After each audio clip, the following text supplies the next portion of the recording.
Pozdrav svima, dobrodošli u novu epizodu PC Ratova. Ako želite i vi da učestvujete u narednoj epizodi PC Ratova, obavezno pogledajte nultu epizodu gdje imate objašnjena sva pravila i način učešća u ovom serijalu. Negdje u 3. i 4. epizodi sam rekao da će napraviti posebnu epizodu gdje će da učestvuju samo Luke. I danas je 10. epizoda, tako da će biti kao nekakav specijal za 10. epizodu gdje će da učestvuju samo Luke, sad ćemo je Luka Edition. Tako da današnji učesnici jesu Luka i Luka. Tako da vam svaka čast momci. I hajde da počnemo s ovom epizodom. Prvi Luka Cupić ima crveno-plavo-crni setup, a na sredini je smješten Asusov monitor od 23 inča modela VIX 239HV, a na njemu drži web kameru i Blady G500 kombat slušalice. Ispred monitora Luka drži i Vivanku mikrofon, USB internet adapter te Cooler Master miš i tastaturu. A tu pored drži još i Speedlinkov gamepad i laptop. A što se tiče specifikacija laptopa, u pitanju su integrisana Intelova grafička, Intelov B820 procesor klokovan na 1.7 GHz te 2 GB rama, a dole se nalazi i centralna u kojoj je smješteno sljedeće: Intelova i7 4790 na 3.6 GHz, zatim Nvidia na GTX 950 te 16 GB rama i terabajt tvrdog diska. Na stolu stoji još i lampa koju nisam spomenuo ranije. Ovaj setup stvarno ima previše potencijala, ali malo toga je odrađeno. Kao prvo, ovaj sto na kojem je sve smješteno stvarno treba zamjenu, jer džaba dobra oprema ako sto izgleda loše. Znam da nije u pitanju baš mala investicija, ali prva stvar koju budeš mijenjao neka bude on. Ono što se ništa ne bi koštalo je se poraditi malo na urednost svega ovoga, čisto je to neke stvari malo pomjeriti ka sredinu radi simetrije te zategnuti malo ove kablove i bit će ko bombona. Hvala Luka na učešću.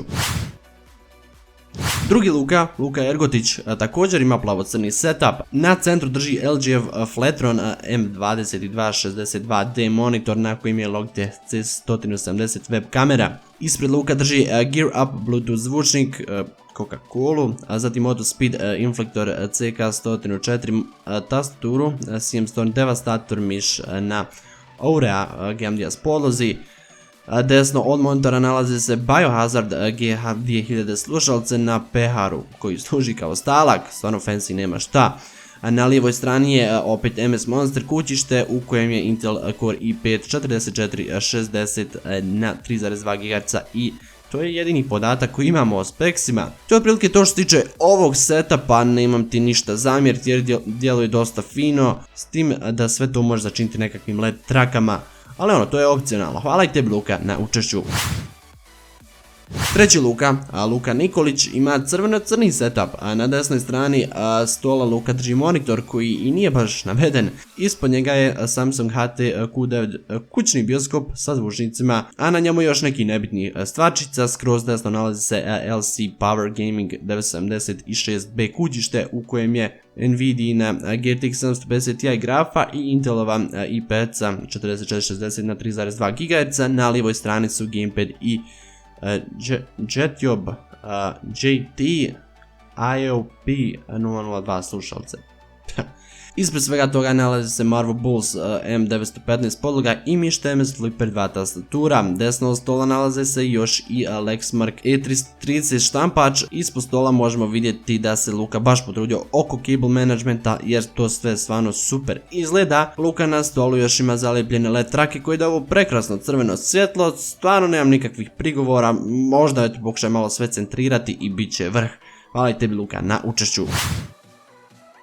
Četvrti Luka Petrović ima naranđasto bijeli setup, prvi u serijalu. Na zidu Luka drži Samsungov Plasma TV koji koristi kao monitor. Na dijelu stola ispod Luka drži USB adapter, zatim LG K38 Phoenix mehaničku tastaturu, A4Tech X7 gaming podloga za miš na kojem se nalazi Devastator miš te mobitel. Desno od svega toga je kućište u kojem je AMD Radeon 6700 grafička, 8 GB rama te Intel X2 Quad Core Q9550 procesor na 2.9 GHz.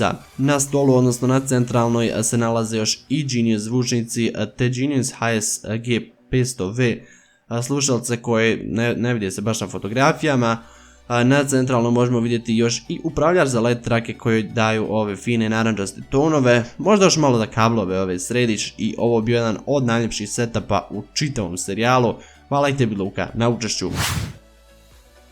I posljednji Luka u današnjoj epizodi jeste Luka Živković, on ima plavo-zeleni setup, ovaj Luka nam je poslao stvarno brdo slika nakon nekih promjena koje je napravio, tako da stvarno ne znam kako njegov setup zapravo sada izgleda. U svakom slučaju na centru je monitor koji nije baš naveden, ali je i promijenjen nakon nekog vremena, bočno su zvučnici i Triton kama slušalce koje kasnije opet nema i lampa. Ispred monitora se nalazi Razer Deathstroke tastatura, to je kao nekakav najnoviji update, te Jason 6D miš na podlozi. Ispod stola je Spire kućište u kojem se nalazi AMD Radeon HD 5450 grafička i 500 GB hard diska, ostalo i nije baš navedeno. U svakom slučaju ova zadnja verzija setupa izgleda stvarno prekrasno i jako uredno, tako da ako i dalje ovako, stvarno svaka čast i hvala tebi Luka na učešću. I da, otprilike to je to što se tiče ove epizode, dole u opisu prvi link imate gdje možete da glasate za najbolji Luku. Da, što se tiče epizode došao je kraj, ako vam se svidjela ostavite like, isto tako pretplatite na moj kanal ako još niste, te pozdrav do nekog sljedećeg videa.